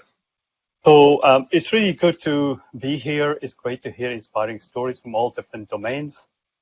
But particularly, I think I just want to kind of follow up from Dr. Dave's presentation, which really goes hand in hand with what I'm going to present. So it's nice to follow him in that I was born in India, in Rajasthan, and from there I moved to UK for my PhD, went to Cornell in New York from UK, and then Cornell to Arizona, and Arizona to Ireland. So I'm also completing my loop in some ways. I'm a researcher, scientist, mostly in academic area, but I'm also an entrepreneur and academic leader in many ways. I'm based in the National University of Ireland on the west coast of Ireland, and I just want to say I'm very happy and proud to say that in our university, most universities in Ireland, the number of Indian students is the kind of the highest international cohort of students, and again, thanks to Indian Embassy here that facilitates inviting and making it easier for Indian students to come and study here. But we also have a number of Indian scientists and academics working here. Irish universities are very international. In our university alone, we have students and staff from 110 countries. So it's an incredible place, especially as Chitraji mentioned earlier, that Brexit has had a positive impact on other European countries, and Ireland has benefited from that as well. I am professor of clinical sciences, which is a branch of biochemistry and medical sciences. I've also been the vice president for research innovation in the university for over 8 years. And during that period, I supported the university's research innovation entrepreneurship.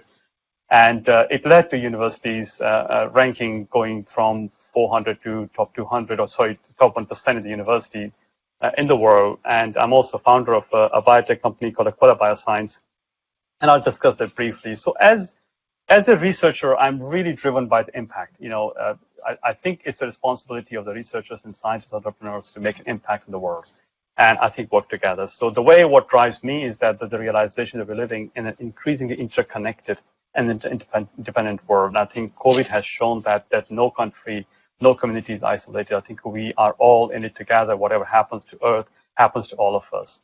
And 21st century has its own challenges, but it also has its opportunities, and opportunities lie in the collaboration, which is the key to sustainable development. And I really believe in this. As Dr. Dave also mentioned, some of the challenges, and also Dr. Sachi's presentation, really climate change is a big factor. And within that, if you look at whether it's the land, it's agriculture, it's the water, energy crisis, health crisis, but also security crisis. I think whether you look at the digital security, cyber security, but also physical infrastructure security is very important. So some of the work that I've done in the EU and US is on the biological side of security measures as well. But above, and again, beyond all of this is also the inequality that exists in the world. So one of the things we all need to work towards is to create a sustainable, equal world for our children and the next generations as well.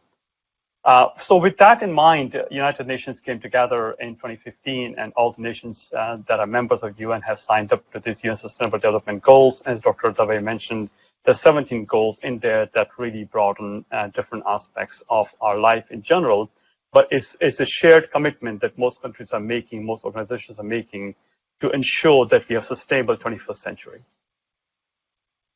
Now, to focus on what Europe is doing in terms of its research, innovation, entrepreneurship, some of you may be aware of it, that Europe has massive funding programs, and they're actually mostly open, but people don't quite realize it. So I've been here in Europe since FP7, which is Framework Program 7, till now, Horizon Europe, and I've served on several European committees in Brussels and Commission.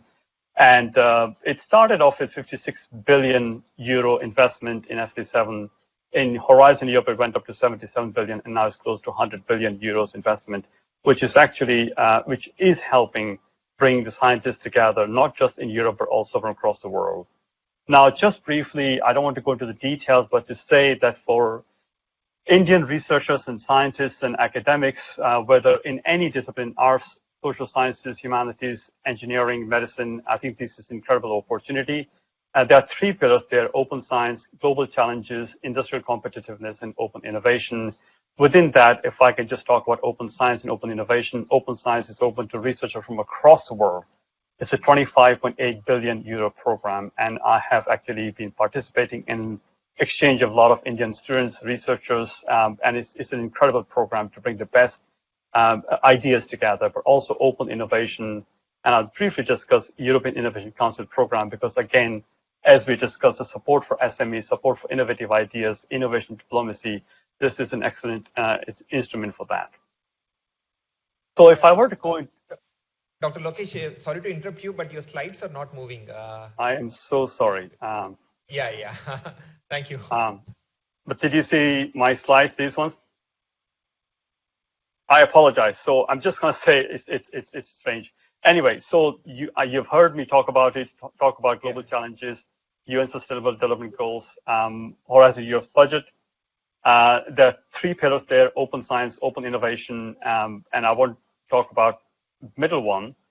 But open science is actually really useful for young researchers. Open innovation is for SMEs. And if I talk about European Innovation Council, it's a 10 billion euro program that supports groundbreaking technologies in Europe, but also incorporates SMEs from across the world as well. And I'll talk about that in a second, because the company I founded has been funded by the European Innovation Council. There's another program, I think, where India and Europe can work together, which is European Institute of Innovation and Technology, which is looking at climate, digitization, food, health, energy, manufacturing, raw materials, and urban mobility. I think this is where I actually feel that India and Europe are much closer than other regions, because it's just there's so much happening in both areas that there's tremendous room for symbiosis, but also synergy. So I want to give an example of what I'm doing as part of my university role as well, but I founded a small startup company called Aquila Bioscience, which is looking at healthcare, but from the environmental perspective, is developing technologies that are inspired by nature, but are also excellent in science. So it has received a $2.5 million, or little more than that, funding from European Innovation Council to develop non-destructive technology for pathogen management. And why would you say non-destructive? It's that if you look at the fact that infectious diseases are on the rise all over the world, this is irrespective of COVID. Even without COVID, there's more and more infectious diseases around the world, and that's threatening our future. WHO says that about 15 million people are killed every year. We know about COVID, but also future pandemics, but there's also pathogen resistance is rising. And there's a report from the UK Parliament that says that it's estimated that it could lead to 10 million deaths per year by 2050 if you don't do anything about pathogen resistance. But there's also a rise in allergy, asthma, skin disorders because of overuse of biocides, antibiotics, synthetic chemicals, and shift in lifestyle. I won't go into everything in detail, but the main cause is that we're using too many antibiotics and too many disinfectants that are chemical-based, and they destroy everything. So with the funding from European Defense Agency and European Union, Aquila Bioscience has developed one of the first nature-inspired technology to instantly capture and remove all pathogens safely and effectively without using any toxic chemicals. And let me see if it may not show. So basically, it's developed almost like a nanomaterial Velcro that comes and binds to all the pathogens and then removes them very safely. So it's an environmentally friendly, but also it's a completely non-violent way of removing pathogens from our skin, because the more you pressurize them, the more there is mutation, the more resistance, and more spread of other diseases. And applications of this technology are numerous. We developed this with European Defense Agency in Czech Republic, and Defense Agency in Ireland. So it's primarily directed towards the protection of frontline personnel against the biothreat agent, but it also has massive applications against pandemics or antibiotic resistance, but hospital care in general, but also for families to protect them from allergies, from asthma, from skin reactions, and for tourism and traveling as well. So with that, I would like to thank you all for your attention. Thank you for the invitation. And this is, by the way, the space map of Ireland. And this is the little arrow where I live in the west coast of Ireland. And I want to thank you all for your attention. Thank you. Thank you, Dr. Joshi, and thank you for showing glimpses of your fascinating research. As they say, today's science is tomorrow's technology, and if India and you have to create the future technologies for humankind, I think we should start with basic sciences, and people like you, experts in basic research, basic science research, have a lot to contribute. Your points on European, the Innovation Council, as well as the Horizon Europe, these are key projects that India closely works with. We need to find ways where we can make this partnership a win-win for both sides, contribute to addressing the challenges that we all face. Now, I think I'll proceed to my next speaker, last but not the least. He's Professor Gulshan Sachdeva. No introduction. He's our leading EU expert, currently director at the Center for European Studies at Jawaharlal Nehru University. He's been a visiting fellow and faculty in many top European universities, and is currently the coordinator of Jean Monnet Center of Excellence for European Union Studies. Professor Sachdeva, look forward to your intervention. Thank you, Dr. Reddy, and thank you, MEA, for the invitation and opportunity to share my views. I'm delighted to be part of today's discussions, from which I have benefited so far very greatly. As I am from the Center for European Studies, I do follow developments in Europe and India-EU dynamics very, very closely. I did my PhD from Europe and has taught about 8-9 European universities. And many of our research scholars are working on various aspects of Indian diaspora in Europe. Very recently, one of my students, she completed her PhD on immigration and integration of Sikhs in the UK. Now, India is a huge country, with large number of its people living outside its borders. We all know that for the last many years, India is also one of the top remittance receiver country in the world. Although the EU is the second largest destination of global migrants, now, Indian migration to Europe is relatively small. I have recently completed a study for the International Labour Organization on the labour market opportunities for Indian nationals in the EU. Now, before coming to specific, I think, diaspora-related issues, I would like to share some of the findings of our study, which might be useful here in this discussion. The main work of the study was done when the UK was part of the EU, so some of the findings may need some fine-tuning. Now, it's quite clear now that due to its demographic profile, I think most EU countries will continue to source outside labor, particularly skilled workforce. And with appropriate policy framework, I think India is in a right position to provide required workforce to many EU countries, mainly because of its young population and an elaborate higher educational infrastructure in the country. We also found that whenever there was any opportunity, Indian citizens have been successful in utilizing legal forms of entry into the EU. Even when the blue card scheme, which was mainly implemented by Germany, and the Indians have secured more than 20% of total blue cards so far. Most of them, of course, have gone to the IT sector. All the numbers of Indian citizens are among the top few countries which received resident permissions. It is still about 5% of the total permits issued in the last few years. And out of that, even a large number of them were granted by the UK. So while looking at actually the stock, of all these permits at the end of the year, the numbers are even smaller.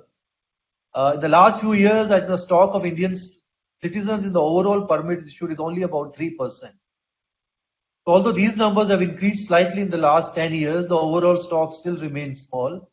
And within EU, the last few years, I think the 1/3 was this stock is in UK. The rest of them, of course, is in Italy, Germany, Netherlands, Spain, and France. And in the recent years, there has also been some increase in the permits for Indians in Sweden and Poland. And most of these permits were issued for family reasons and remuneration, but permits for education are also increasing quite fast. Now, some of the surveys which we did as part of the studies, they indicate that Indian migrants, particularly skilled professionals and students, they are viewed very positively in Europe. But despite certain promises of legal migration for third countries by the EU, I think the existing political realities in most member states are not in favor of any liberal immigration policy framework. So we have to, I think, orient our policies toward this kind of political economy environment there. Since there is a specific demographic reality, as well as shortage of certain kinds of professionals, most policies are likely to be in favor of highly skilled individuals. One can look into some other aspects, particularly in Central and Eastern Europe, but overall that's going to be, I think, the scenario.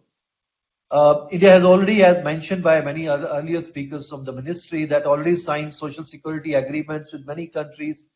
Some of these bilateral mobility agreements have also been signed, and a couple of others are under negotiation. Now, the India-EU FTA, it has a great potential for migration and mobility, particularly mode for services from India. So restarting negotiation and conclusion of agreement perhaps will help migration also.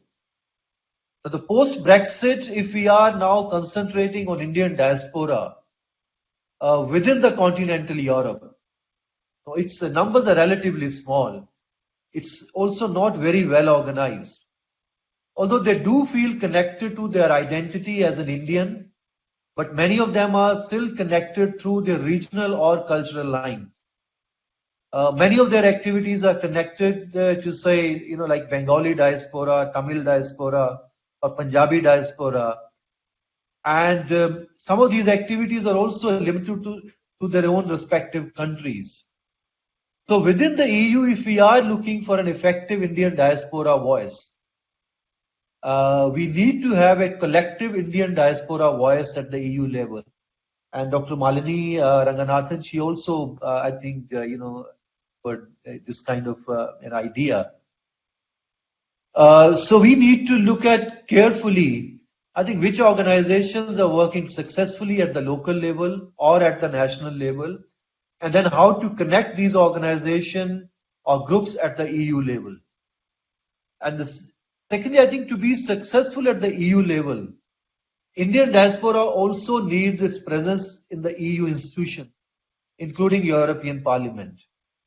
Now, earlier, in fact, some of the Indian diaspora members were part of the European Parliament. For example, Nina Gill from the UK.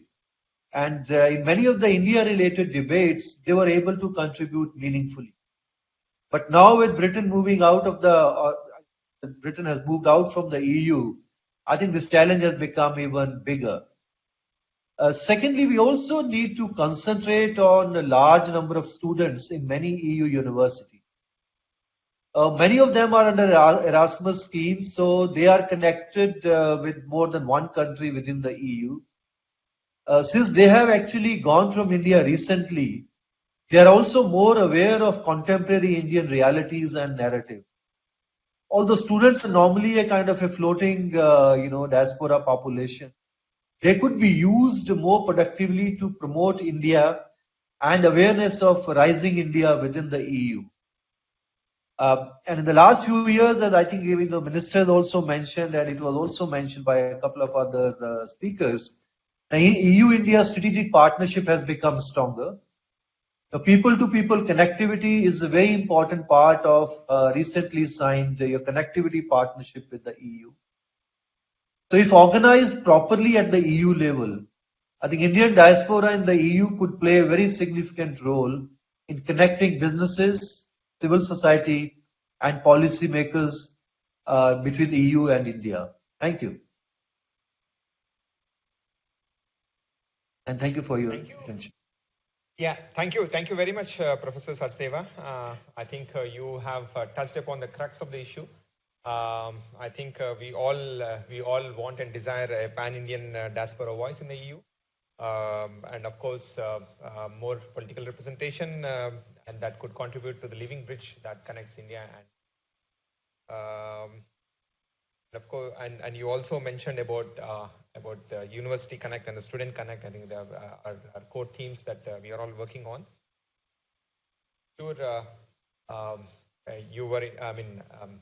studies from you and other experts would contribute to in building this positive narrative between.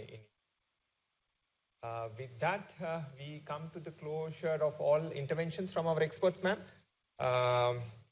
I know we are slightly crossing the time limit, but we do have a short interactive session. We have received some questions, but unfortunately we have only time for taking 2 to 3. At best I see, we will try to manage as many as possible, but I will start with an interesting question that has come up. I think it goes like this. India is an IT power. I mean, we all know India is a soft power in terms of information technology. However, this is concentrated in a few metro cities like Bengaluru and Hyderabad or Gurgaon.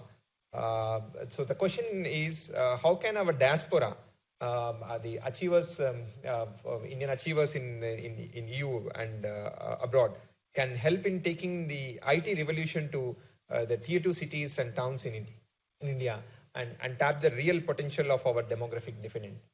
I'm not sure whom to address this, but I expect Dr. Rao Madhukuri to respond to this question. Yeah, happy to answer that. Actually, due to shortage of time, I was not able to say this earlier. I was prepared to talk about this. Actually, I'm advising the Karnataka Digital Economy Mission. There is an initiative recently came up with the government of Karnataka, and NASCOM and ASSOCHAM and one more Hyderabad, Semiconductor Industry Association. Their primary goal is to promote cities beyond Bangalore, that is Mysore and Mangalore and one more city in the northern Dharwad, I think.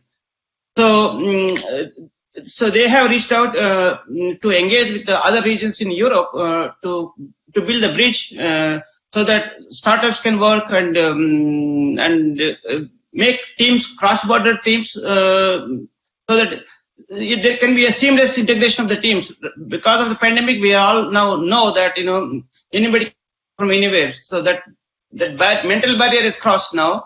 So this question of promoting tier 2, tier 3 cities was quite there for some time. Actually 15 years ago, I think government of Andhra Pradesh has started when Madam Ratnaprabha was the IT secretary in Hyderabad. She promoted, for example, to move the IT industry to Vijayawada, for example. So the way we can support is basically to connect these tier 2 cities and beyond with the other regions in Europe, basically. May I just add to that discussion? And there's, part of this discussion is about, what models can be brought from the EU to India. And one very good example I've seen is actually in County Cork, which Dr. Joshi must know very well. And if Galway is at the western end, Skibbereen is even further southwest. And, they actually got a group of entrepreneurs, local entrepreneurs, got together and approached Vodafone Ireland to start a 1 giga incubator and coding school in Skibbereen village. So I think it's also, some of these interesting models exist in small countries in the EU.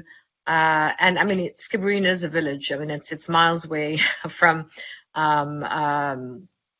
Dublin or even Cork, which is the main city in County Cork. So I think there has to be sort of a unity of local entrepreneurs as well in India, or approaching big corporate sponsors to follow models that exist in the rest of the EU and replicate them. And Dr. Anil Kumar Dave spoke about incubators and accelerators. They can exist in many places. Obviously, you have to have coding schools alongside. I'm very much involved in the entrepreneurial community here. I'm the president of EO, the Portuguese chapter, Entrepreneurs Organization. EO has accelerator programs. Portugal has good examples of, startup innovation and incubators as well. So I think what others have spoken about, I think Dr. Dave said, to start this cross-cooperation of incubators that exist in the EU could kickstart something interesting as well, just as a comment. Can I just add? Yes. Yeah, of course. Can I just go ahead? Yeah, please, Professor Gulshan, please go ahead. Yeah. No, in fact, the point which have been raised, concentration in metro cities, but it's not just only about IT sector. IT sector, of course, the question has been asked. I remember about 12 years ago, I did a study, looking at the presence of European companies in India. And what we really found that about 90% of those companies were they were located either in Delhi NCR or Mumbai area. And just a few of them were there in Calcutta because of the whole, UK companies, their linkage is there. Later on, of course, there has been some expansion, particularly going into some of the southern states, but this is a problem which is not just IT sector related, because most of the foreign investment, most of the companies from outside, not just only European, but if you look at in the other countries as well, I think this is being concentrated on some of the major metropolitan centers, because there are various reasons for this, because despite the fact that many of the incentives, etc., has been, things are changing slowly, but this is a problem which is much larger than just the IT sector. Yeah, thank you. If I may just take on board my just my personal experience in 30 seconds. I experienced Dr. Dave, Yes? I have another question I think directed at you, Okay. but you could comment Okay. on both. You Okay. permit me, Okay. I will raise the second question which you received. This is on space economy. See, India has liberalized space sector, opening it to the private sector, to private players.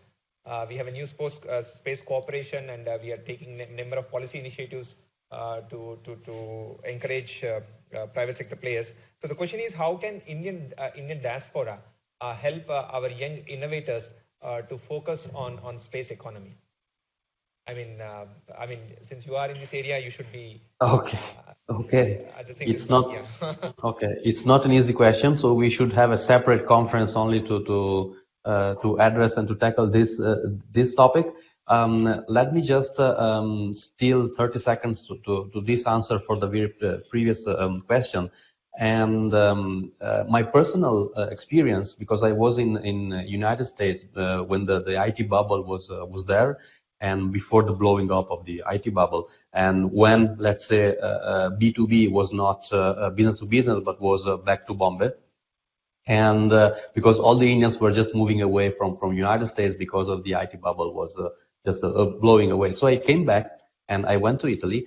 And my personal experience is that, and this is a part of the answer, the Indian delegation in Italy at that time was so instrumental because we organized with the consulate in Milan, the Indian consulate in Milan, we organized an event to present the IT, industry, the Indian IT industry, and also targeting. And we decided not to focus only on tier 1, but also on other cities. And that was so instrumental because personally, I had the chance to start cooperating with Gujarati-based software companies and Italian customers. So my first, piece of advice is that Indian delegations abroad can take a big role also in this, and in many countries they are really doing great. This is my personal experience I had. Coming to the question you posed on the space economy, definitely Indian diaspora can support the space economy, let's say, competition, because it's a global competition now. And in fact, I guess that the Indian diaspora is a bit more advanced because the Indian space-related startups are very much linked and searching for VCs and investments from abroad. And being the Indian community so well connected and present in US, that is the biggest, source for funding right now. So definitely that can be also a good link. The second aspect is that yes, then we just fall into the space diplomacy aspect. So there are some, the space sector is very competitive. So yeah, having a space economy, I guess that startups definitely are one of the main pillars India can work on through the diaspora, as well as downstream applications. So data is available, data is there. So developing and having a sort of focus on developing downstream application using the data from the satellites that are almost open and free now, that could be a very added value given the soft power, the IT power India is acknowledged around the world. But the question is definitely more complicated than the answer. Thank you, Professor. Dr. Dev. I think you rightly touched on many of the complex issues. But proceeding to the next question, this is a subject close to my heart. It's on organic farming. There's a focus on natural farming, and there's a lot of interest growing. Of course, in EU, and as also a large clientele is developing in India for organic agricultural products. But the problem here is on standardization and certification. EU leads in this in many areas, and to that extent, how can our experts and diaspora help in actually supporting our Indian farmers and Indian farming associations to focus, not just focus on organic farming also, but also help in the certification process? This is naturally directed at Dr. Sashi. So, but of course, the other panelists can also share their experiences in this regard. Thank you, Mr. Reddy. And you know, organic farming, organic produce, this is a movement, and it's been picking up pace quite rapidly over the last, let's say, 5-10 years. However, we must recognize that, you know, organic farming is part of the solution of, you know, providing food security, nutritious food to the population, not just here in Europe, but around the world. And as Professor Joshi pointed out, this is a critical, you know, topic today. I think there is opportunity for organic farming in India, and for organic farmers to get together and export to the EU markets. Of course, the challenge right now is the lack of knowledge of what is organic farming, what is natural farming, how do you go about becoming an organic farmer, what are the steps, the costs, and the timeline involved in becoming a true organic farmer, you know, versus what may be considered as natural farming. And this is why, for me, the critical thing is around the awareness, educating our farmers, and you know, if this could be done through NABARD, through the farmer producer organizations, the 10,000 farmer producer organizations that they're targeting under the government's mission. I think you can use all of these platforms to increase awareness, but then it's one thing to be aware of what needs to be done to become an organic farmer. It's another thing to be able to get access, not just to organic inputs to manage pests and diseases so that you can protect your yield, but also the test laboratories. Who's going to come and verify that your farm is actually an organic farm? Where are you going to send your samples so that, you know, residue levels can be tested to be verified that this is an organic farm and certified? So I think all of those things would need, you probably need an organic ecosystem to address this market, you know, as part of a bigger solution. I don't think organic is the panacea to everything that we have, but it is certainly a big part of the evolving, you know, food and nutrition security that everybody is talking about today. May I just add? Sorry, yeah, just thank one. You, Dr. Sachi. Yeah, please, Ms. Chitra, please. Yeah, sorry, very, very quickly. You know, from an entrepreneur's perspective and corporate, you know, large corporates, they're all now getting into becoming certified as B Corps, you know, to comply, follow, be inspired by the UN's SDG goals as well. And, you know, I think at the end of the day, the consumer asks, the entrepreneurs follow, you know, they're trying to address gaps in the market. Corporates are addressing gaps in the market. And the pull factor on the supply then follows. And I mean, I know German organic food producers, distributors who work with you know, farms and producers in Sri Lanka, India, and they help train you know, farmers. And I think a lot of it can also come from you know, it has to be promoted that we are willing to, I mean, the farmers associations and so on have to be guided by the government perhaps to come forward and say we're willing to be trained by the buyers in the EU and help follow these rules and regulations. I mean, I'm talking about a long process, but so is actually B Corp accreditation. It takes a couple of years. In the case of a small company, you have 200 questions as a minimum to answer, and then, you know, start implementing it into your company. So, you know, those kind of accreditations can perhaps help drive the back of the supply chain. Just a thought. Thank you, Dr. Could I? Yeah, Dr. Yes, please. I just want to be very short again.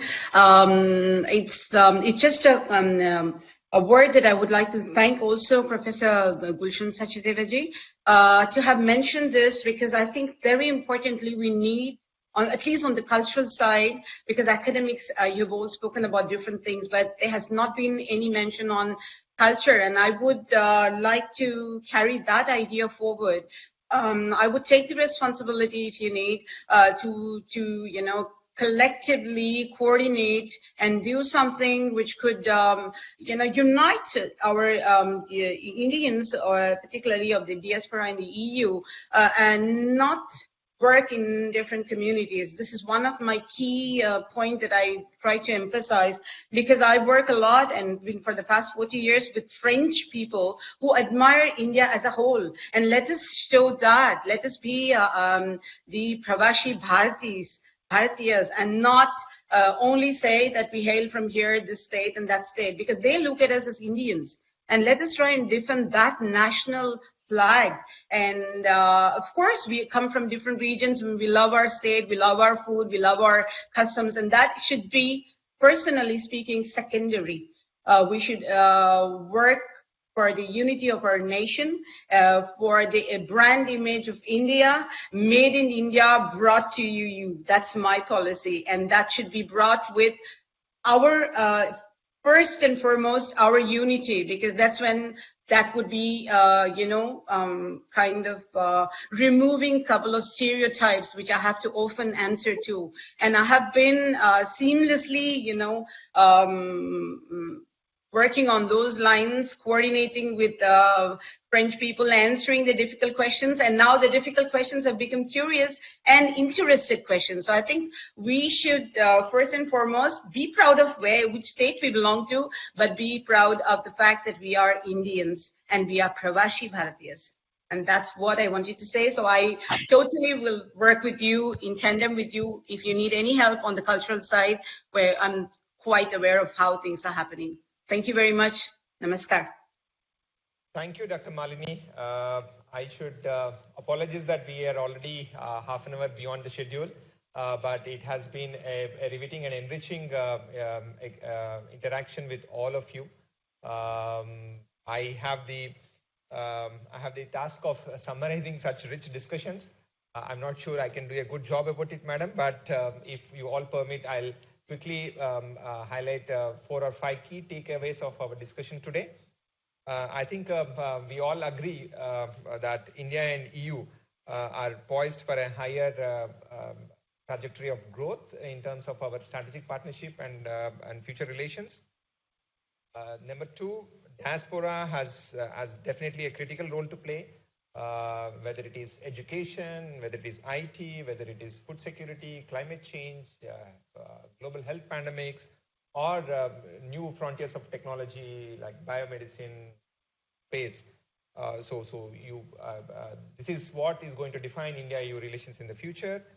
And in terms of Government of India's engagement with our diaspora, we have gone a long way. We have gone from brain drain to brain gain, and you are the channels of that brain gain.